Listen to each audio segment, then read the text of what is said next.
আমি যে 3 রকমের পেঁয়াজ কিনে এনেছিলাম তো সেগুলো এখানে লাগিয়েছি। এক সপ্তাহ বৃষ্টি ছিল, তো বৃষ্টিতে পেঁয়াজ গাছগুলো বেশ সুন্দর হয়ে গেছে। আর ফাঁকে ফাঁকে কিছু শাক, এগুলো মনে হচ্ছে ডাঁটার শাক, আর কিছু পালং শাকও উঠেছে। পেঁয়াজগুলো মূলত আমি লাগিয়েছি কলি খাওয়ার জন্য। আমার আসলে ধারণা নেই এখান থেকে কলি হবে কিনা। তো এখন দেখছি পাতাগুলো এত সুন্দর হয়েছে, ভেঙে ভেঙে পড়ে যাচ্ছে, তো এখান থেকে কিছু পাতা উঠাবো মনে করছে। আর পালং শাকগুলো মনে হয় আর এক সপ্তাহের মধ্যেই খাওয়ার উপযুক্ত হয়ে যাবে।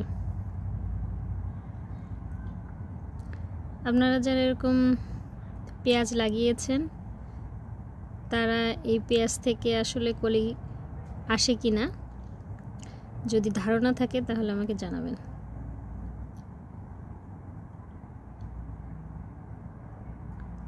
একদম অনেক সুন্দর হয়েছে, অনেক।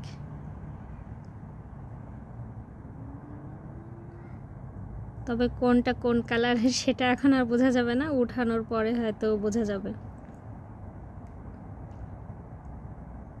এখানে মনে হচ্ছে একটা মূলার শাক হয়েছে, নিচে মনে হয় একটু মূলাও নেমেছে।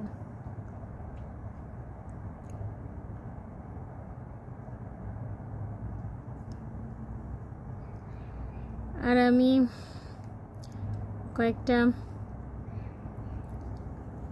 টমেটো আর মরিচের গাছ দিয়েছিলাম, তো এগুলো যে সারভাইভ করে যাবে কিনা এখনো বোঝা যাচ্ছে না। যে নেতিয়ে পড়েছে, কারণ গত সপ্তাহে রাতের টেম্পারেচার -3-4 হয়ে গিয়েছিল।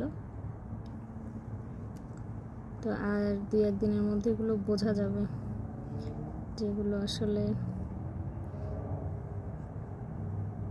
কি অবস্থায় থাকবে।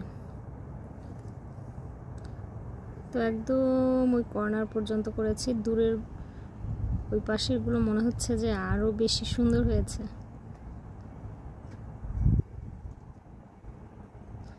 তো যারা পেঁয়াজের এরকম পাতা খাওয়ার শখ, তারা এরকম কয়েকটা পেঁয়াজ লাগিয়ে রাখলে সুন্দর পাতা ভেঙে ভেঙে খেতে পারবেন। আমি অবশ্য লাগিয়েছি পেঁয়াজের কলি খাওয়ার জন্য, আর অপেক্ষা করছি দেখি পেঁয়াজের কলি আসে কিনা। আজকের ভিডিওটা এখানেই শেষ করে দিচ্ছি। ভালো থাকবেন সবাই।